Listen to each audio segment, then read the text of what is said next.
So there is one book which I read. एक मैंने किताब पढ़ी है जिसका नाम है how to do nothing, and by Jenny Odell. बहुत ही शानदार किताब है। कुछ की पॉइंट्स है जो मैं आपके सामने शेयर करना चाहता हूँ।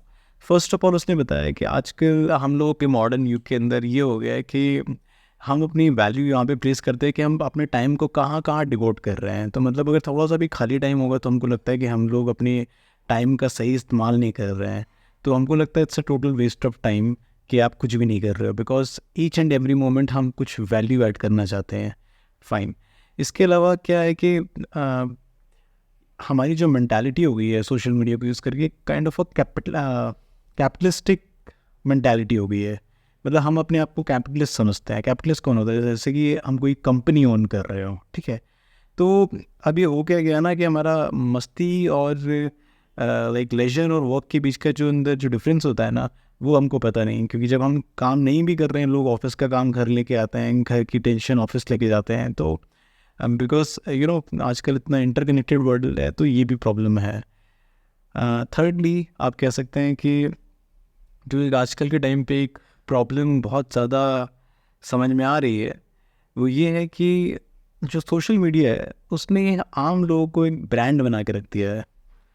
तो people are so much concerned about a lot of things. For example आपने देखा होगा जैसे मिस्टर बीस्ट एक यूट्यूब चैनल है, या कोई भी जो सोशल मीडिया इन्फ्लुएंसर हैं। तो ये जो सोशल मीडिया इन्फ्लुएंसर्स होते हैं, इनके ऊपर कितना प्रेशर होता है, कभी आपने सोच के देखा है? इतना प्रेशर से ये लोग झेल रहे होते हैं क्योंकि सोशल मीडिया ने इनको एक पर्टिकुलर ब्रांड दिखाया है। अगर कोई फिलंथ्रोपिस्ट है, for example let's say Sandeep Maheshwari, उनको दिखाया गया है कि वो अपना एड रेवेन्यू चार्ज नहीं करते हैं। तो मतलब बिल्कुल अच्छा दया भावना सब दिखा रहे हैं। तो अब ये उनकी इमेज बन गई है, तो इसको कभी वो तोड़ नहीं सकते हैं, ठीक है। मे बी पर्सनल लाइफ के अंदर वो तोड़ते होंगे, हमको नहीं पता। लेकिन एक सोशल मीडिया आपको एक ब्रांड बना देता है, ठीक है। और किसी ने बड़ा खूब कहा है कि जो आपके दोस्त होते हैं ना, वो आपको पर्सनली ग्रो होते हुए देखते हैं, ठीक है। क्योंकि आप एक ब्रांड नहीं है इन रियलिटी और ह्यूमन बीइंग। लेकिन आपका जो सोशल मीडिया और जो क्राउड है, क्राउड आपको वैसे नहीं देखता है। क्राउड आपको एक फिक्स्ड टाइमलेस बीइंग की तरह देखता है। जैसे अगर हम एक रतन टाटा को देखेंगे तो हमारे दिमाग में एक आ जाता है, अच्छा टाटा ग्रुप, टाटा कंपनी, तो ये एक इंडियन मेड कंपनी है और बहुत डेडिकेशन, वर्क वगैरह हर चीज़ हम लोग सोचते हैं। लेकिन हम सोच रहे हैं कि हमेशा से ऐसी है। ज़रूरी नहीं है कि हमेशा से वैसी हो। वैल्यूज़ भी कभी कम और कभी ज़्यादा होती हैं, डिपेंडिंग अपॉन देयर मैनेजिंग। को हो सकता है कि उनका जो पहले जो टीम हो वो किसी और चीज़ पे फोकस कर रहे हो, मे बी शायद मैनेजरियल स्किल्स वगैरह पे, और अभी वो इनोवेशन पे फोकस कर रहे हैं। तो वैल्यूज़ भी चेंज होती रहती है। So that is thing. एक कहानी बताना चाहता हूँ मैं, एक यूजलेस ट्री। बहुत ही अच्छा एक जेन पर्सन ने, मतलब एक जेन महात्मा ने लिखी थी यूजलेस ट्री। तो कैलिफोर्निया के अंदर सैन फ्रांसिस्को बे के ऊपर एक ट्री है जो कि तकरीबन बहुत 250 सालों से वहाँ पे तैनात है। अभी क्या है कि बात ऐसी है कि वो 250 साल से क्यों आई, क्योंकि वो ट्री सही नहीं था। वो किसी क्लिफ के ऊपर था और वो थोड़ा टेढ़ा मेढ़ा था, उसको काटना पॉसिबल नहीं था।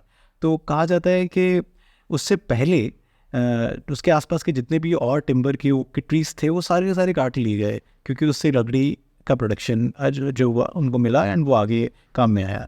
लेकिन ये वाला ट्री जिसको यूजलेस ट्री कहते हैं, वो एक बंदा उसके पास जाके बोलता है कि भाई आप तो बिल्कुल यूजलेस हो। तो वो ट्री उससे कहता है मेटाफोरिकली कि देखो, अगर मैं इतना यूजलेस अगर होता, अभी तुम मेरी छाया के अंदर हो, तुम इतना धूप से आए हो, मेरी छाया के अंदर हो, और मैं टेढ़ा मेढ़ा हूँ, वो सारी चीज़ें हूँ, अगर मेरे भी अगर वही फेट होता, अगर मैं भी उसी तरह मतलब बाकी जो ट्रीज जो थे उनकी तरह अगर मैं होता, तो मैं 1850 में काट लिया गया होता। लेकिन आज भी 250 साल के ऊपर हो गया है और मैं यहाँ पे हूँ। ये इस बात का प्रूफ है कि मैं यूजलेस नहीं हूँ। जो मेरा यूज आपकी नज़र में जो आपका जो यूजलेस पंक्ति थी कह सकते हैं, तो वो यूजलेस आपकी नज़र में था। लेकिन अगर पर्सपेक्टिव चेंज करके देखेंगे तो मेरी नज़र में वो बेटर है, बिकॉज अदरवाइज तो मेरा वही वाला फिट होता कि मैं घट जाता वहाँ पे, ठीक है। तो ये चीज़ है। तो आप इस चीज़ से हम ये सोच सकते हैं कि लाइफ में कुछ भी यूजलेस नहीं होता है। एंड हम कहीं ना कहीं कभी ना कभी, yes my dear I am coming, 7% on my battery, I have to wrap it up pretty quickly. So how to do nothing by Jenny Odell, आप डेफिनेटली पढ़िएगा, बहुत ही अच्छी किताब है। उन्होंने बताया कि एक्चुअल में इट्स नॉट इम्पॉर्टेंट कि पूरे टाइम आप, क्योंकि एक्चुअल में हम जो वैल्यू जहाँ पे पुट कर रहे हैं वो गलत जगह है, ठीक है। मतलब ठीक है, वर्क इज़ इम्पॉर्टेंट, बट कहीं ना कहीं नॉट एवरीथिंग। चलिए, with that I will wrap it up this session, maybe I will come next time. Thank you.